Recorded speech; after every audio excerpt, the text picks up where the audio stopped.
derivados do tabaco.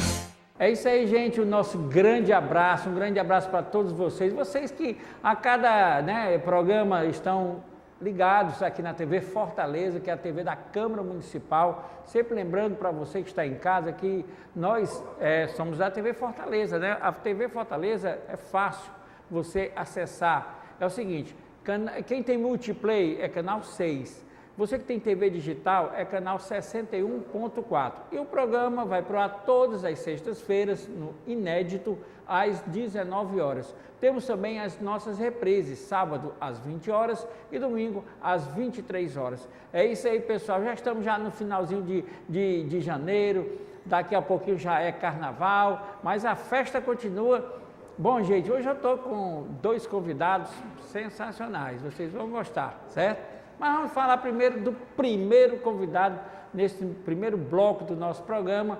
E eu já vou comer, é uma pessoa assim que eu tenho maior admiração, conheço ele já das antigas, desde o começo do seu, da sua carreira artística como cantor, eu sempre tive a honra de acompanhá-lo, de ver através dos nossos programas, das produções, desde a época da TV Com, que era antes da TV Diário, que eu convidava meu amigo, que eu já vou começar com uma curiosidade, certo? Já vou começar a falar com ele com uma curiosidade. Há muito tempo atrás, logo quando eu comecei a conhecer ele, era Marcos Brito. Depois de muito tempo, ele vai explicar, é Marcos Café. Então a minha curiosidade começa. Atenção! Tudo bom, meu querido? Tudo maravilhoso, melhor agora. Pois é, essa é a minha primeira pergunta para a gente começar aqui nossa conversa. Marcos Brito, quando eu te conheci, sim. Depois de um tempo, Marcos Café. Por que essa mudança? Por que? Me explique. Tá, explico. Primeiro, muito obrigado pelo convite. É sempre muito bom encontrá-lo. Você é uma pessoa que é um exemplo de determinação nesse nosso meio, e de resistência. É sempre muito bom encontrar, porque você é um exemplo de muitas coisas positivas. Então, essa questão da mudança da marca, na verdade, foi mudança de nome, foi mudança de marca, O Marcos permanece sendo o mesmo. Mas a questão é que uma coisa que sempre me intrigava nos primeiros anos de trabalho era ter que usar meu nome de nascença para representar um produto comercial, vamos dizer assim, Então, a representação do meu personagem era meu próprio nome e eu sempre trabalhei como autoprodutor. Então, nunca tive um produtor que me representasse assim, talvez nunca tenha sido necessário, ou talvez nunca tenha surgido alguém com uma performance que, enfim, se adequasse à minha forma de trabalhar. Então, quando chegou no começo dos anos 2000, me deu um start de modificar a minha relação com o meio profissional do nosso estado. Eu não sou um compositor de grandes obras, de um grande volume de obras, sou um compositor bissexto, como fala Nelson Augusto, sou um compositor bissexto. Então, eu sou reconhecido mais pela questão da interpretação, pela questão da postura cênica, enfim. Alguns me chamam de cantator, Então, no começo dos anos 2000, eu iniciei realmente uma nova perspectiva na elaboração dos shows. Eu sou muito de palco, sabe, Praça? Todas as vezes que eu entro em estúdio para gravar um disco, eu preciso tentar abstrair aquele ambiente de isolamento, porque você fica isolado, em todo o estúdio você fica isolado, Tento abstrair essa situação para me colocar, pelo menos de uma maneira imaginativa, num ambiente de palco, porque essa é a minha natureza. Então, a partir dos anos 2000, eu comecei a pensar em shows que tivessem um foco, que tivessem um tema, e esse tema conduzisse a construção do raciocínio de todo o show. Nesse ano de 2000, eu iniciei com o show Música Brasileira, que era um show que contava uma historinha de um final de relacionamento e as possibilidades que iam surgindo, as etapas que surgiam após esse final de relacionamento, A tristeza, a revolta, enfim, até o final da aceitação e a possibilidade de abrir outros relacionamentos, inclusive retornos, mas após essa superação. E era contada através de canções de Tom Jobim, de Evaldo Gouveia, enfim, grandes compositores, Peter Pan. grandes compositores da música nacional, mas que não estavam dentro de um contexto histórico único, né? Então, a partir daí, uma série de outros shows vieram surgindo e ebulindo na linha desse raciocínio de pesquisa. E quando chegou em 2007, eu comecei a ter a oportunidade de viajar a Brasília, retornar a São Paulo, e me deparei com uma série de outros artistas de nome Marcos Brito. Então, assim, comercialmente já não era muito viável, né? E então eu mantive contato com um amigo meu chamado Christian Laurent, que ele é francês e trabalha com marketing na França, autor de umas peças bem importantes. E eu comentei com ele: Christian, que palavra você acha que teria uma simbologia, uma significância e uma sonoridade bacana, que você pudesse atrelar a minha imagem como artista? O que é que me agrada como artista e como comunicador? A gente acaba se tornando comunicador, né? Você está em cena, você está comunicando um conteúdo para as pessoas. Então, entre tantas palavras, surgiu a palavra café, como a representação de uma palavra que tem uma significância no mercado nacional e internacional amplo, né? Quem não sabe o que é o café, seja o grão, seja a bebida, mas também no sentido de um ambiente de intimidade, um ambiente de acolhimento, um ambiente de uma comunicação franca, olho no olho. Então, essa palavra se encaixou muito bem com a minha personalidade, quer dizer, tudo o que eu represento em cena enquanto profissional, enquanto artista, é esse desejo de poder abraçar a obra e trazê-la pessoalmente para você, da maneira como eu a percebi, como eu a concebi, mostrar para você e fazer essa nossa interatividade. Legal. Eu só lhe pergunto o seguinte, assim, para gente passar para outro tema, né? Mas quando você fez essa mudança, né? Porque você, veja bem, você Marcos Brito, todo mundo lhe conhecia como Marcos Brito, de repente Marcos Café, né? Sei lá, você sofreu alguma coisa assim em relação a isso, essa dificuldade das pessoas sentiram, o Marcos Café é o Marcos Brito, enfim, houve algum momento de dificuldade? Confusão, né? Teve, aqui, né? Aqui eu tive. Como quando eu comecei a viajar? Porque já conhecia, Então, quando eu comecei a viajar, já mandei os releases com a marca nova. E, inclusive, chegando em Brasília e chegando em São Paulo, as pessoas olhavam assim e diziam: mas eu te conheço, mas teu nome sempre foi Marcos Café? Eu falei: não, Marcos sempre foi. Eu apenas alterei a data, a marca para café, por uma questão de mercado e tal. Então, fora do estado do Ceará, esse conhecimento da marca café, do nome Marcos Café, já se faz de uma maneira tranquila, até mesmo porque já faz 9 anos que isso mudou, né? Então, isso foi tranquilo. Aqui, até os colegas aceitarem, até a imprensa compreender os nuances da mudança, demorou um pouco de tempo, mas como o tempo já passou, eu acho que na minha personalidade já se incorporou a marca café, eu acho que as pessoas não veem mais Brito. Até mesmo porque nós temos o Marcos Brito, que é o produtor agora, né? O que trabalha com produção, que trabalha como DJ e tal. Então, já é uma figuraça aí do meio. O nome Brito já foi ocupado por ele, então eu fiquei...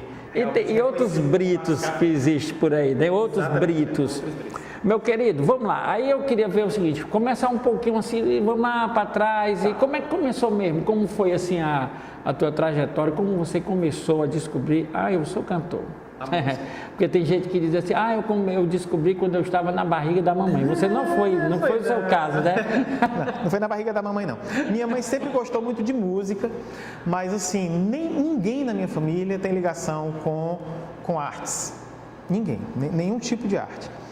Eu sempre escutei da minha mãe, pelo bom gosto de minha mãe, canções que eram muito ligadas à bossa nova, muito ligadas ao movimento noturno das grandes cidades como São Paulo, como Rio de Janeiro, da década de 40, da década de 50. Foi a música que me embalou na minha infância. Já o meu pai gostava muito dos movimentos de orquestra. Então, eu nunca tive em casa música popular de raiz, vamos dizer assim, na minha formação, né? Então, Dick Farney é a cara da minha mãe, né? E o meu pai, todos os movimentos de orquestra, Brahms, Beethoven, enfim, Mozart, isso era o que a gente escutava em casa. pelo gosto dele, porque o meu pai sempre tratou com eletrotécnica, então ele sempre gostou muito de equipamentos valvulados, ele fazia os equipamentos dele. Então o teste era em casa, né? Então o volumezinho, imagina, as paredes tremiam, né? Então esse conteúdo e essa forma e essa estética foi que foi formatando o meu gosto. Agora o meu primeiro programa de televisão, de fato, quando eu fico assistindo esses programas agora, como The Voice Kids e esses programas que vêm surgindo, Raul Gil e tudo mais, eu lembro muito que aqui em Fortaleza nós tínhamos no comecinho da década de 70, que foi quando eu estive lá, o programa Clube de Heróis. Você conheceu? Era um programa na TV Verdes Mares, eu acho, que era apresentado pelo Matos Dourado, pai do Cláudio, Matos Dourado, pai do Cláudio Jaborandi, né? Jaborandi. Ator. Então eu estive lá Esteve aqui também. Esteve aqui contigo? Pois é, já boa figura. Estive lá com 4 anos de idade, lembro da roupa que eu estava lá, cantando debaixo dos caracóis dos seus cabelos. Uma criança com 4 anos de idade cantando uma canção dessa. Pois é, mas foi o meu The Voice Kids foi aqui em Fortaleza. Tupi, né? Eu acho que era Tupi, né? Tupi. Exatamente. Ele tinha uns programas lá mesmo, Matos Dourado. Exatamente. Mas é porque as TVs eram todas ali perto, a gente confundiu um pouco, né? Então foi o meu ingresso, a minha primeira apresentação pública foi lá, sob o patrocínio de uma grande indústria de trigo, né? Da nossa região, de renome nacional e tal. Então comecei por aí. Mas eu só retornei ao despertar da música, quando a minha irmã, que era aluna da Escola Técnica Federal do Ceará, que já migrou de nomes algumas vezes e hoje já tem outro nome, já passou por Cefet, me parece, hoje já tem outro nome, ela fez parte do grupo da Escola Técnica, aonde estavam apenas Liduíno Pitombeira como contrabaixista, Poti Fontinelli como tecladista, eu acho, e eu passava todos os finais de semana das férias indo assistir os ensaios da minha irmã no conjunto da Escola Técnica. Então ficaria difícil também dentro desse contexto você não estar presente e não absorver um conteúdo muito rico, porque todos eles já eram músicos de uma natureza muito, muito prodigiosa, né?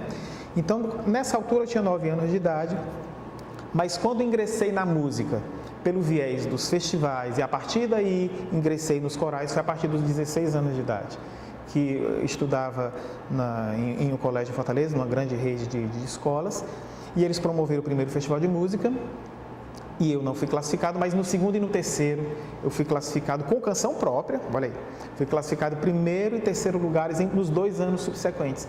Então, assim, quando você está nessa faixa de idade, de 16 a 18 anos de idade, você se apaixona com muita facilidade, né? Assim, as coisas são muito viscerais, lhe tomam realmente o coração. E a partir daí eu comecei a avaliar se realmente esse era o meu percurso, e eu tinha esse feedback das pessoas, como o teu cantar é forte, como o teu cantar é diferente, como o teu timbre é exótico. Então, não que isso fosse me envaidecendo, mas isso foi me deixando curioso a respeito de mim mesmo. Então eu tinha que me descobrir, será que é esse o meu rumo? E até hoje é a minha missão. Nós estávamos conversando antes de gravar o programa e você está me falando de 2 músicas que fizeram parte da sua história, né? Uma foi do Belchior, né? Do segundo CD, o Matiz, foi uma canção que foi muito executada nas rádios na época, né? Na época dos anos 90 e 98, por aí. As rádios receberam com muito boa vontade, executaram bem. E no CD anterior, tive 2 canções também de compositores cearenses que foram bem executadas aqui. Nessa época a gente tinha uma relação... E tu cantava, assim, todos... Qual é a música? A primeira canção, eu acho que quem vai nos assistir vai lembrar, porque ela ficou na memória afetiva. Uma canção de Rui Vasconcelos, que falava do nosso bairro aqui, muito bucólico, muito romântico, que era assim: não sei se a vida é bela, feito nome no Parque Araxá, nem sei se quem mora lá pode ser feliz ou desandar a sofrer, porque a vida não sorriu com rosa e os dedos no amanhecer. Então foi uma música que ficou tocando nas rádios do segmento A, B e nas rádios educativas durante um período muito longo, e e me aproximou do bairro, as pessoas queriam saber quem era aquele cantor, né? Tivemos também muito apoio da FM Universitária, que naquela época era a única rádio que nós tínhamos aqui para esse segmento, né? A rádio pública, né?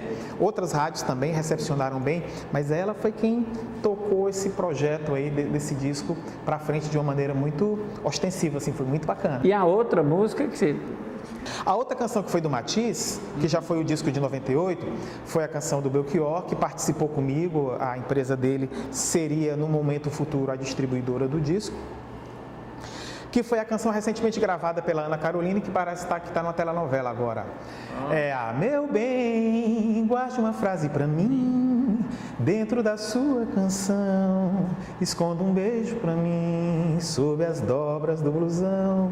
Eu quero um gole de cerveja no seu copo, no seu colo e nesse bar. E tocou pra caramba, assim, foi tão bom.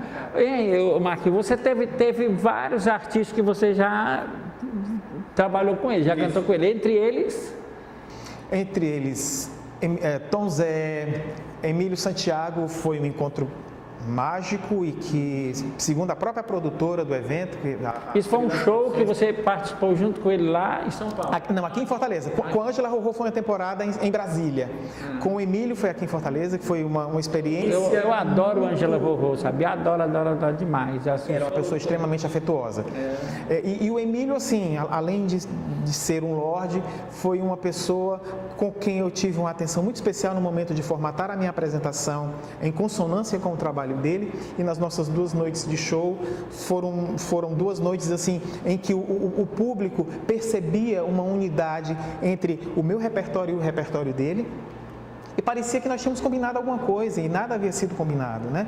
Mas assim, a frequência com a qual nós nos comunicávamos com o público e a resposta que nós tivemos foi assim toda muito tranquila, muito serena e muito acolhedora. Foi muito bonito. Ele na segunda noite já queria me abraçar. Eu tô todo suado. Ele, eu quero um abraço assim mesmo. Olha que legal, né? Muito bom. E aí você teve quantos, assim, vamos somar aqui, quantos CDs você já fez desde os Marcos Britos até agora? Autorais, assim, produções que eu tenha dado iniciativa, tenha feito, foram 3.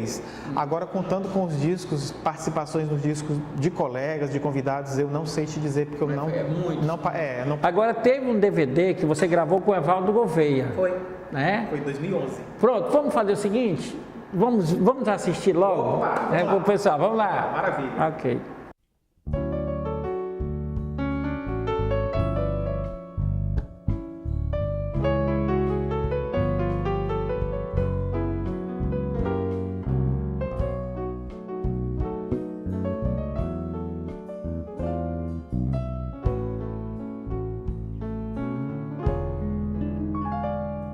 Veja só que tolice nós dois brigarmos tanto assim. Se depois vamos nós a sorrir, trocar de bem no fim.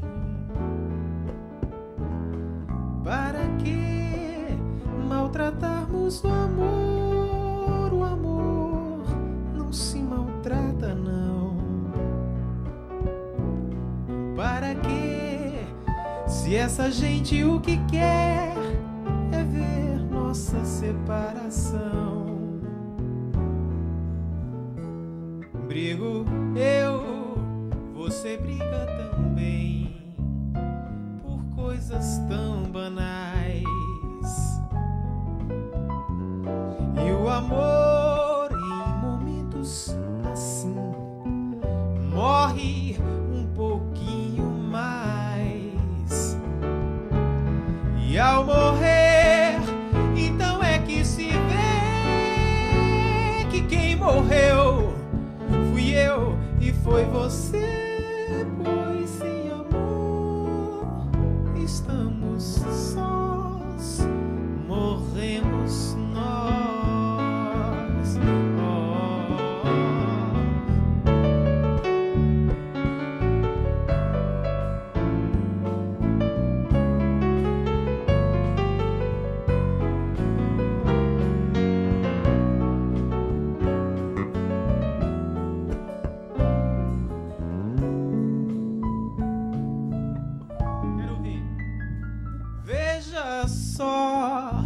que tolice nós dois. Isso.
Que se vê que quem morreu fui eu e foi você, pois sem amor estamos sós, morremos nós.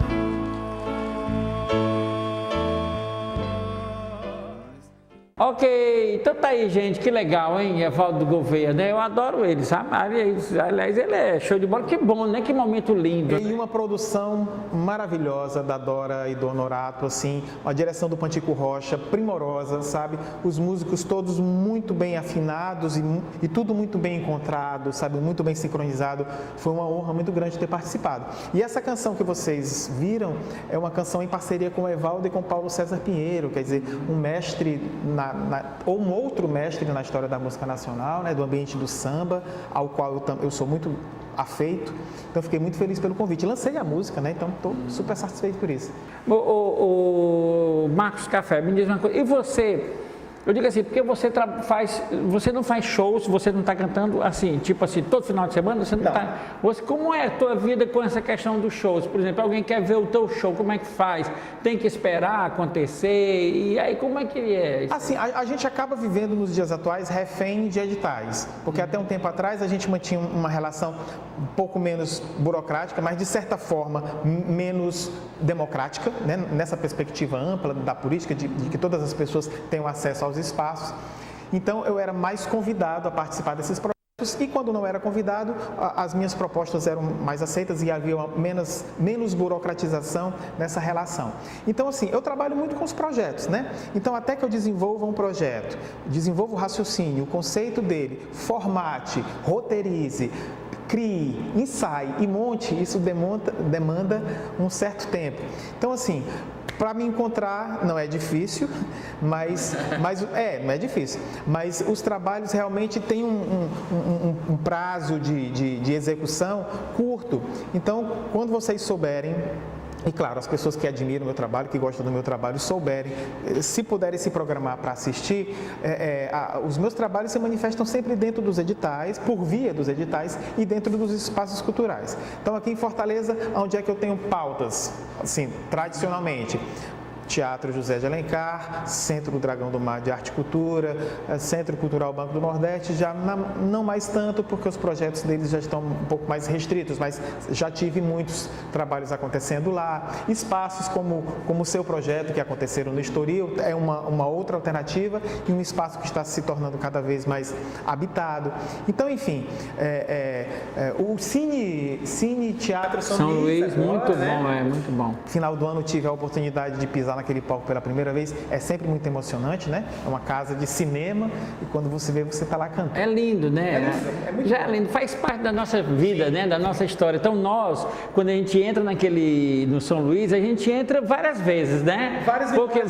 Porque vem muita coisa, né? Exatamente. Você se lembrar quando você era menorzinho e assistir os filmes, nossa, né? É tudo, você viaja. Antes de começar, não precisa passar nada porque a gente já fica viajando, né? Não precisa ficar passando nada para poder deixar a gente à vontade para poder...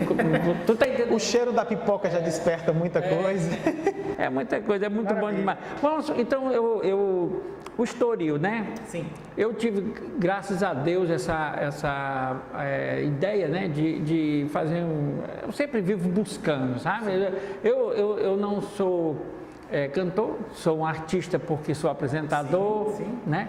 Mas eu sou uma pessoa que vivo buscando sempre coisas novas, sabe? É igual um compositor, é igual um cantor, é igual você, assim, que veio... Você acaba atrás de projetos, atrás de coisas novas, boas, diferentes, claro. E coisas que principalmente que batem no nosso coração. Como no caso reencontro, né? Reencontro é sempre uma emoção. Então eu sempre tive uma vontade, então, e há 2 anos atrás, né? Completou agora no ano passado, vamos partir para o 3º ano. Eu tive essa ideia de fazer um reencontro no Estoril, onde eu já levei várias pessoas. E uma delas foi você, né? E eu adorei muito. Quer ver? Vamos conversar e vamos ver aqui já algumas imagens. Você lá no Estoril. E aí, como é que foi para você estar lá com a gente lá, além do público, os convidados, né? Que você mesmo convidou, Marta Aurélia, Mona Gadelha, e aí? Pois é, me vali do seu mote de ser um projeto de reencontros e convidei alguns colegas que fizeram parte da minha vida em alguns momentos. O Manassés é uma pessoa que eu conheci dentro de um projeto promovido pela Secretaria de Cultura do Estado em 1995, 1985, já não lembro, mas acho que foi 1985, um disco coletivo, onde Marta participou.